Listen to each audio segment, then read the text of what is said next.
بسم اللہ الرحمن الرحیم۔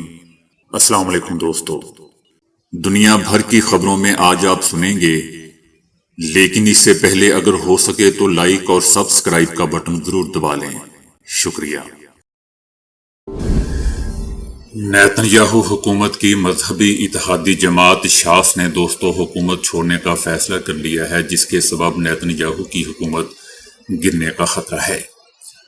بتایا گیا ہے کہ اسرائیلی پارلیمان میں شاس کے 11 رکن ہیں، ان کے مستعفی ہونے کی صورت میں نیتن یاہو حکومت کے پاس 120 ارکان کے مقابلے 50 ارکان رہ جائیں گے اور وہ ایوان میں اکثریت کھو دیں گے۔ یاد رہے دوستو کہ اسرائیل میں مذہبی تعلیمی اداروں کے طلباء کو فوجی خدمات سے مستثنی قرار دینے کا قانون نہ بنانے پر تنازع شدت اختیار کر گیا ہے، جس کی وجہ سے شاس نے حکومت سے علیحدہ ہونے کا فیصلہ کر لیا ہے۔ یو ٹی جے نے بھی گزشتہ رات نیتن یاہو کی کابینہ اور حکومت سے علیحدگی کا اعلان کیا تھا۔ بتایا جا رہا ہے کہ بھارتی شہر احمد آباد میں ایئر انڈیا کے طیارے کی تباہی کا ذمہ دار مبینہ طور پر جہاز کا کپتان نکلا ہے۔ دوستو یہ تو بات ہمیں پہلے ہی دن سے پتہ ہے کہ انڈیا کے پائلٹ، چاہے وہ فضائیہ کے ہوں یا عام پائلٹ ہوں، ان کی ٹریننگ انتہائی کمزور ہوتی ہے۔ میں آپ کو بتاتا چلوں کہ جون میں لندن جانے والا ایئر انڈیا کا مسافر طیارہ احمد آباد میں گر کر تباہ ہو گیا تھا، جس میں 260 افراد مارے گئے تھے، جبکہ طیارے میں گجرات کے سابق وزیر اعلیٰ روپانی بھی سوار تھے۔ امریکی میڈیا کا کہنا ہے کہ بلیک باکس کی ریکارڈنگ سے حاصل معلومات کی بنیاد پر دعویٰ کیا گیا ہے کہ جہاز کے دونوں پائلٹوں کی گفتگو میں یہ بات واضح ہو گئی ہے کہ کیپٹن سومیش سبروال نے ان سوئچز کو بند کیا تھا جن کے ذریعے دونوں انجنوں کو ایندھن کی فراہمی ہوتی ہے۔ امریکی میڈیا نے طیارے کی تباہی کے شواہد کی بنیاد پر امریکی حکام کا ابتدائی تجزیہ پیش کیا ہے، جس کے مطابق دوستو طیارے کے اڑان بھرتے ہی تجربہ کار کیپٹن سے پوچھا تھا کہ آخر اس نے سوئچ کو کٹ آف پوزیشن میں کیوں کر دیا ہے۔ امریکی میڈیا کا یہ بھی کہنا ہے کہ فرسٹ آفیسر پہلے حیرت میں ڈوبا اور پھر دہشت زدہ رہ گیا، جبکہ کیپٹن یہ سب کچھ سننے اور دیکھنے کے باوجود پرسکون تھا۔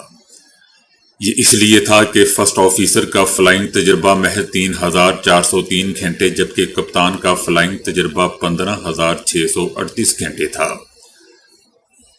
ابتدائی رپورٹ میں دوستو کسی پر الزام نہیں دھرا گیا تھا، تاہم اتنا کہا گیا تھا کہ ایک پائلٹ نے پوچھا تھا کہ تم نے سوئچز کو کٹ آف کیوں کیا، جس پر دوسرے نے جواب دیا تھا کہ اس نے ایندھن کٹ آف نہیں کیا۔ اب اس تازہ صورتحال پر دوستو بوئنگ بھارت کی سول ایویشن اور ایئر انڈیا انتظامیہ کا رد عمل تاحال سامنے نہیں آیا ہے۔ طیارہ میڈیکل کالج کی عمارت پر گرنے سے مزید 19 افراد بھی دوستو مارے گئے تھے۔ طیارے کے کپتان 56 سال کے سومیش سبروال 1994 میں ایئر انڈیا میں ملازمت اختیار کی تھی اور لائن ٹریننگ کیپٹن کے عہدے پر فائز تھے، جس میں وہ دوران پرواز ساتھی جونیئر پائلٹ کی تربیت کرتے تھے۔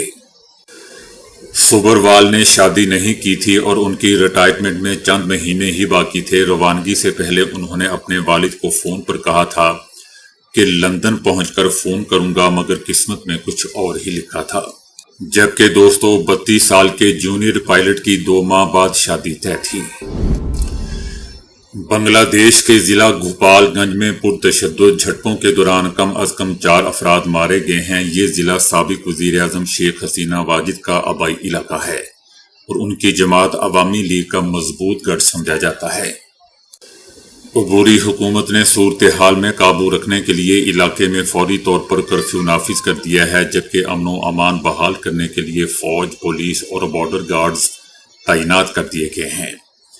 عوامی اجتماعات پر پابندی عائد کرتے ہوئے دفعہ 144 نافذ کر دی گئی ہے۔ یہ واقعہ دوستو ایک ایسے وقت میں پیش آیا ہے جب ملک میں یوم سوگ منایا جا رہا تھا، جو گزشتہ سال حسینہ حکومت کے خاتمے اور بغاوت کی یاد میں منایا جاتا ہے۔ نیشنل سٹیزن پارٹی کے رہنماؤں نے گوپال گنج میں ریلی نکالی، جس کے بعد حالات کشیدہ ہو گئے۔ بھارت میں موجود سابق وزیر اعظم حسینہ واجد پر مظاہرین کے خلاف کریک ڈاؤن کا الزام ہے، جس میں 1400 سے زائد افراد مارے گئے تھے۔ الیکشن کمیشن نے بھی عوامی لیگ کا انتخابی نشان اپنی ویب سائٹ سے ہٹا دیا ہے اور پارٹی کی تمام سرگرمیاں عدالت کے فیصلے تک معطل کر دی گئی ہیں۔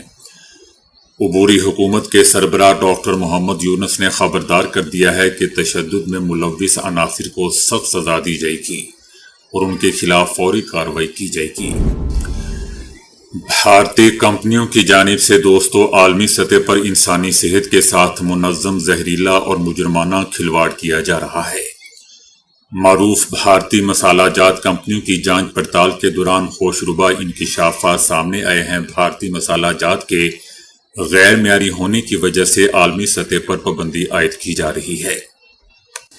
بھارت کی معروف مسالہ ساز کمپنیوں میں MDH مصنوعات پر بیرون ملک پابندیاں عائد کی گئی ہیں۔ ہانگ کانگ، سنگاپور اور دیگر ممالک نے بھارتی مسالہ جات میں مضر صحت کیمیکل کی موجودگی پر ان کی فروخت روک دی ہے۔ یورپی یونین فوڈ سیفٹی اتھارٹی نے بھارتی مسالہ جات میں کینسر پیدا کرنے والا کیمیکل ایتھیلین آکسائڈ دریافت ہونے پر پابندی لگا دی ہے۔ صرف گزشتہ 4 سالوں میں یورپی یونین نے 500 بھارتی خوراک کی مصنوعات کو مضر صحت قرار دیا ہے۔ بھارتی مسالہ جات میں سالمونیلا، کڈمیم اور خطرناک کیڑے مار ادویات کی موجودگی کی عالمی اداروں نے تصدیق کی ہے۔ حیرت کی بات یہ ہے کہ یہ تمام مصنوعات بھارت کے اندر معیار پر پورا اترنے کی سند حاصل کر چکی ہیں۔ سب سے دلچسپ بات ایک اور یہ بھی ہے کہ صرف بھارتی مسالہ جات ہی نہیں بلکہ بھارتی فارماسیوٹیکل کمپنیاں بھی جان لیوا دوائیاں برآمد کر کے عالمی سطح پر بدنام ہو چکی ہیں۔ افریقی ممالک میں بھارتی کھانسی کا شربت پینے سے 70 بچوں کی اموات ہو چکی ہے۔ بھارتی کھانسی کے شربت میں ایتھیلین گلائکول کی بڑی تعداد موجودگی بھی پائی گئی ہے۔ مودی راج کی بد انتظامی، کرپشن اور ناقص نگرانی نے بھارتی برآمدات کو عالمی صحت کے لیے سنگین خطرہ بنا دیا ہے۔ میڈ ان انڈیا اب صرف ایک لیبل نہیں بلکہ مودی راج کی ناکامیاں، زہریلی برآمدات اور عالمی بدنامی کی پہچان بن چکا ہے۔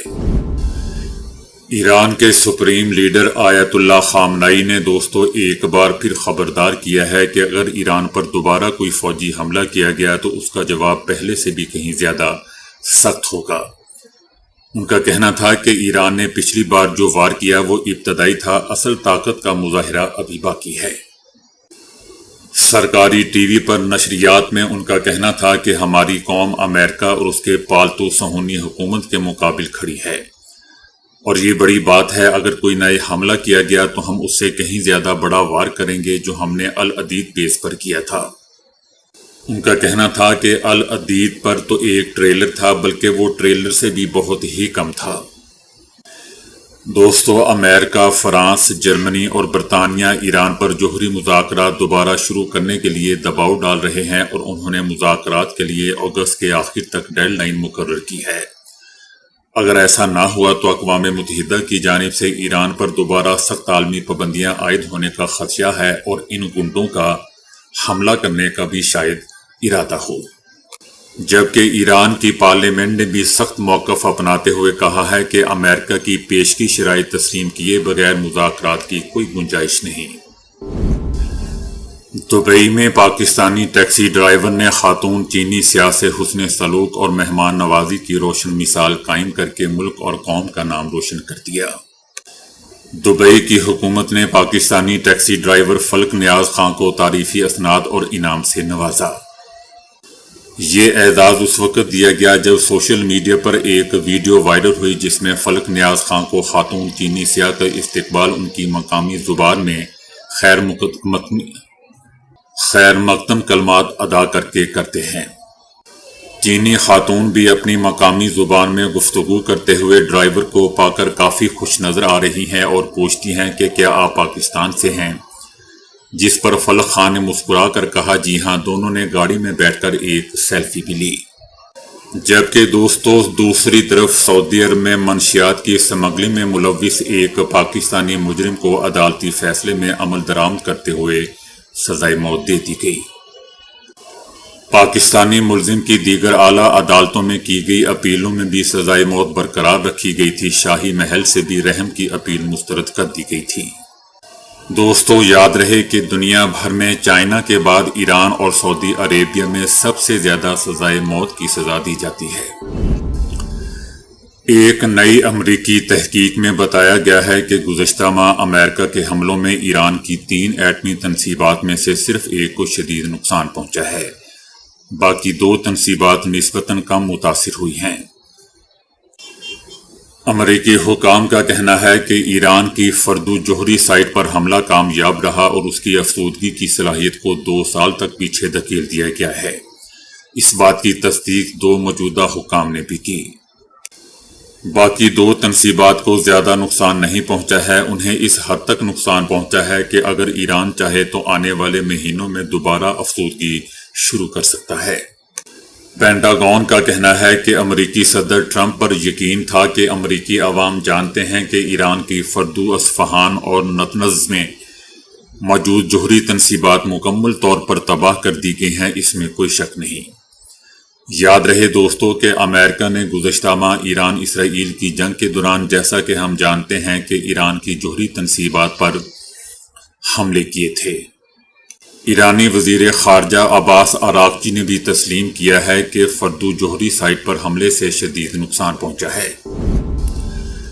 بھارت کی اپوزیشن جماعتوں نے پہلگام حملے کو سیکیورٹی کی ناکامی تسلیم کرنے کے بعد مقبوضہ وادی کے گورنر سے استعفیٰ دینے اور کشمیری عوام سے معافی مانگنے کا مطالبہ کر دیا ہے۔ بھارت نے اس ہولناک حملے کا الزام پاکستان پر لگایا تھا، جسے پاکستان نے مسترد کر دیا تھا، اور اس قتل عام کی بین الاقوامی آزادانہ تحقیقات کا بھی پاکستان نے مطالبہ کیا تھا۔ ٹائمز آف انڈیا کو دیے گئے ایک انٹرویو میں مقبوضہ وادی کے لیفٹیننٹ گورنر اور بھارتی جنتا پارٹی کے رہنما منوج سنہا نے کہا کہ میں اس واقعے کی پوری ذمہ داری لیتا ہوں، جو بلا شبہ سیکیورٹی کی ناکامی تھی۔ اس اعتراف کے بعد دوستو کئی بھارتی سیاستدانوں نے ان پر غفلت برتنے اور ذمہ داری قبول کرنے میں تاخیر کرنے پر شدید تنقید کی اور ان سے استعفیٰ دینے کا مطالبہ کیا۔ اس پر کانگریس کا کہنا تھا کہ حملے کے 82 دنوں بعد آخرکار پہلگام کی ذمہ داری قبول کر لی گئی۔ ایسا کرتے ہوئے وہ دہلی میں کس کو بچا رہے ہیں؟ یعنی کتنے دن، ہفتے یا مہینے اور لگیں گے جواب دہی کے لیے؟ کب استعفیٰ دیں گے یا برطرف ہوں گے؟ کیونکہ دوستو ایک جمہوریت میں ذمہ داری لینے کے بعد اگلا قدم استعفیٰ ہوتا ہے۔ تمام ذمہ داروں کو جواب دہ ٹھہرایا جانا چاہیے۔ اگر قبول کیا گیا ہے تو پھر ان لوگوں کے خلاف کارروائی بھی ہونی چاہیے جنہوں نے اتنی بڑی غفلت یا غلطی کی۔ دوستو میرے خیال سے اس کی انویسٹیگیشن وہاں سے شروع ہونی چاہیے جنہوں نے ایڑیاں اٹھا کر پاکستان کو الزام دیا تھا۔ یہی اصل میں چور ہیں، ذمہ دار ہیں۔ کیونکہ دوستو اگر پاکستان اس حملے میں ملوث ہوتا تو اس کے شواہد اب تک سامنے آ چکے ہوتے اور ذمہ داروں کی نشاندہی بھی ہو چکی ہوتی۔ اور ہم سب جانتے ہیں کہ اس جنگ کے دوران بھارتی میڈیا، یعنی بدبودار بھارتی میڈیا اور بھارتی حکومت نے بھارتی ہی عوام کو گمراہ کرنے کے لیے ایک جھوٹ پر مبنی شدید مہم چلائی۔ کل دوستو میں نے انڈیا کی خبر دی تھی، آج پاکستان میں بھی شدید مونسون بارشوں اور سیلابی صورتحال کے باعث گزشتہ 24 گھنٹوں کے دوران 54 افراد اپنی جان سے چلے گئے اور ان میں 227 افراد زخمی بھی ہیں۔ 26 جون سے اب تک مونسون بارشوں کے نتیجے میں ملک بھر میں 178 افراد جان سے چلے گئے ہیں، جن میں 85 بچے بھی شامل ہیں، جبکہ اس دوران 491 افراد زخمی ہوئے۔ اکثر اموات دوستوں مکانات گرنے، سیلاب اور کرنٹ لگنے کے باعث ہوئی۔ جڑواں شہروں اسلام آباد اور راولپنڈی میں کل رات اب تک 250 ملی میٹر سے زائد بارش ریکارڈ کی جا چکی ہے، جس کے باعث راولپنڈی، اسلام آباد میں نشیبی علاقے زیر آب آ گئے۔ پنجاب میں دفعہ 144 کے تحت ڈیموں، دریاؤں، تالابوں، جھیلوں میں تیراکی پر پابندی عائد کر دی گئی ہے، جبکہ گلیوں، سڑکوں، کھلی جگہوں پر یا عوامی مقامات پر بارش کے جمع شدہ پانی میں نہانے پر بھی پابندی ہے۔ پاکستانی فوج نے کامیاب ہیلی ریسکیو مشن مکمل کر کے دوستوں سیلاب میں پھنسے خاندانوں کی زندگیاں بچا لی۔ جڑواں شہروں کے کچھ علاقوں میں یعنی اسلام آباد، راولپنڈی میں اب تک 230 ملی میٹر بارش ریکارڈ کی جا چکی ہے، جس کے باعث راولپنڈی، اسلام آباد میں جیسا کہ ہم جانتے ہیں کہ نشیبی علاقے زیر آب ہیں۔ پاک فوج نے ہمیشہ کی طرح دوستو حالیہ مونسون بارشوں کے باعث پیدا ہونے والی سیلابی صورتحال سے متاثرہ علاقوں میں بھرپور امدادی سرگرمیاں شروع کر دی ہیں۔ حالانکہ دوستو یہ سول والوں کا کام ہے۔ متاثرہ علاقوں میں ریسکیو ٹیمیں زمین اور فضا کے ذریعے امداد فراہم کر رہی ہیں، جبکہ ہیلی ریسکیو مشنز کے ذریعے کئی قیمتی جانیں بچا لی گئی ہیں۔ پاک فوج کی ریسکیو ٹیمیں متاثرین کو فوری خوراک، لائف جیکٹس اور ابتدائی طبی امداد فراہم کر رہی ہیں۔ اب تک درجنوں افراد کو بحفاظت نکالا جا چکا ہے، جبکہ امدادی کارروائیاں بھی تاحال جاری ہیں۔ ایک خاندان مکان کی چھت پر پناہ لیے بیٹھا ہوا تھا۔ خراب موسم کے باوجود پاک فوج کا ہیلی کاپٹر فوری طور پر متحرک ہوا اور اس خاندان کو کامیابی سے وہاں سے نکال لیا۔ پاکستانی آرمی کا کہنا ہے کہ آزمائش کی اس گھڑی میں پاک فوج سیلاب سے متاثرہ عوام کے ساتھ کھڑی ہے اور ممکن مدد فراہم کی جا رہی ہے۔ دوستو سوچنے کی بات ہے کہ پاکستانی آرمی عوام کے ساتھ کھڑی ہے اور باہر بیٹھے کچھ گندے آنڈے عوام کو پاکستانی آرمی سے دور کر رہے ہیں۔ تو دوستو ابھی کے لیے اتنا ہی۔ ویڈیو کو لائک اور شیئر کرنے کا بہت بہت شکریہ۔